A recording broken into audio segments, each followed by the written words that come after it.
والدین کی تلخ کلامی پر اولاد کیسے صبر کرے؟ میرے والدین بہت تلخ کلامی کرتے ہیں، اپنے بچوں کو عزت نہیں دیتے، ہم لوگ بھی کبھی ان کو آگے سے جواب دے دیتے ہیں، کیا اس کا ہم پر گناہ ہوگا؟ اس کے بارے میں کیا کیا جائے؟ دیکھیں، والدین کو چاہیے اپنے بچوں کے ساتھ محبت سے رہیں، ان کو عزت دیں، ان کو یہ احساس نہ دلائیں کہ ہم تمہیں پیدا کر کے پچھتا رہے ہیں، بلکہ ان پہ فخر کریں۔ چھوٹی موٹی غلطیاں ہر ایک سے ہوتی ہیں، کوئی ان سے غلطی ہو رہی ہے تو محبت سے سمجھائیں۔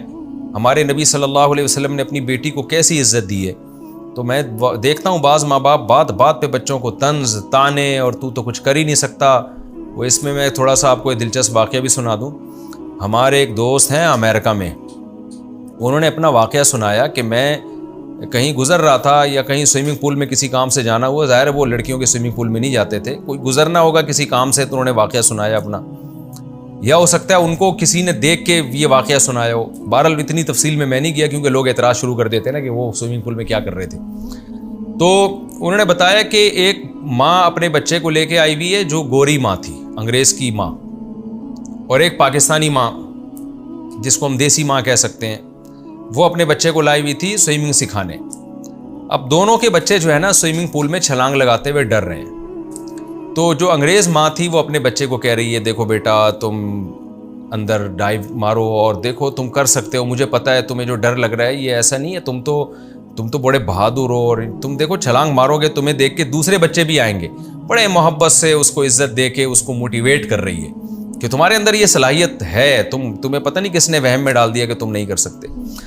دوسری طرف میں دیکھ رہا تھا پاکستانی ماں کو، وہ کیا کہہ رہی تھی، الو کے پٹھے، میں $50 میں نے اس پہ لگائے ہیں، پتہ نہیں $100 $50، اور تو اب یہاں کے چھلانگ نہیں مار رہا، تو میرا ٹائم بھی ضائع کر رہا ہے اور پیسے بھی ضائع کر رہا ہے، مار چھلانگ ایسی کی تیسی ہو، گالیاں بھی نکالے جا رہی ہے اس کو۔ تو کہتے ہیں اس وقت مجھے اندازہ ہوا کہ دیکھو یار ایک ماں کیسے بات کر رہی ہے اور ایک ماں کیسے بات کر رہی ہے۔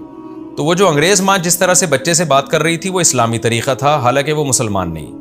پاکستانی ماں جس طریقے سے بات کر رہی تھی وہ غیر اسلامی طریقہ ہے، حالانکہ وہ مسلم نہیں، وہ مسلم ہے وہ عورت۔ تو بعض دفعہ غیر مسلم اسلام والے کام کر رہا ہوتا ہے، مسلم غیر مسلم والے کام کر رہا ہوتا ہے۔ تو اس لیے یہی طریقہ ہونا چاہیے ماں باپ کا اپنے بچوں کی اصلاح کا، محبت سے، پیار سے، اور اگر کبھی کبھار سختی کرنی پڑے تو کبھی کبھار سختی بھی کریں۔ ہر وقت یہ ٹاؤنٹنگ اور تانے بازی اس سے بچے بگڑتے ہیں۔ تو یہ تو شریعت میں والدین کو حکم ہے، لیکن بچوں کو بہرحال یہی چاہیے کہ بھئی اگر والدین غلط کر بھی رہے ہیں تو والدین کے احسانات ان کی غلطیوں کے مقابلے میں بہت سے بھی زیادہ ہیں۔ دنیا میں کسی کا آپ پر اتنا احسان ہو نہیں سکتا جتنا آپ کے والدین نے آپ پر احسان کیا، لہذا ان کی طرف سے ظلم زیادتی ہوتی ہے، حتی الامکان صبر سے کام لیں۔ تو زبان نہ چلائیں آگے سے، کبھی چل گئی ہو تو اللہ سے توبہ استغفار کریں، صدقہ خیرات کر دیں کچھ، لیکن کوشش کریں والدین کے سامنے کبھی زبان نہ چلے آپ کی، جتنا مرضی ڈانٹے وہ۔ اور اگر معاملہ بالکل برداشت سے باہر ہو گیا تو اگر آپ بڑے ہو گئے ہیں، سمجھدار ہو گئے ہیں، اور بعض دفعہ اتنی بار بار ٹاؤنٹنگ کر کے ڈپریشن میں بندہ جا رہا ہے اور پھر وہ ایسے حالات پھر گھروں میں ہو جاتے ہیں، تو پھر جب آپ بالغ ہو گئے ہیں تو اپنی شادی کر کے پھر الگ رہیں، ماں باپ کے ساتھ نہ رہیں۔ اسی صورت میں روزانہ ملتے رہیں، فون پہ رابطہ کرتے رہیں، پھر الگ ہو جانا چاہیے، تاکہ ایسا نہ ہو کہ پھر معاملات بہت زیادہ نہ آگے جا کے خراب ہو جائے۔ لیکن تعلق پھر بھی ان سے رکھا جائے، دعائیں ان کے لیے پھر بھی کی جائیں، اور زبان حتی الامکان کوشش کریں نہ چلائیں۔ کبھی اونچی آواز ہو جائے تو اللہ سے توبہ استغفار کریں۔ والدین کی برداشت کرنے کا جتنا ثواب ہے، خوب سمجھ لیں کسی کے برداشت کرنے کا اتنا ثواب نہیں۔ ہم نے دیکھا ہے دفتروں میں لوگ اپنی جاب کے چکر میں باس کی بہت الٹی سیدھی برداشت کر رہے ہوتے ہیں، باپ کا ایک لفظ برداشت نہیں کرتے۔ تو آخرت جب سامنے ہوتی ہے تو باپ اور ماں کو برداشت کرنا آسان ہوتا ہے، باس کو برداشت کرے یا نہ کرے یہ دوسرے درجے میں ہو جاتی ہے یہ چیز۔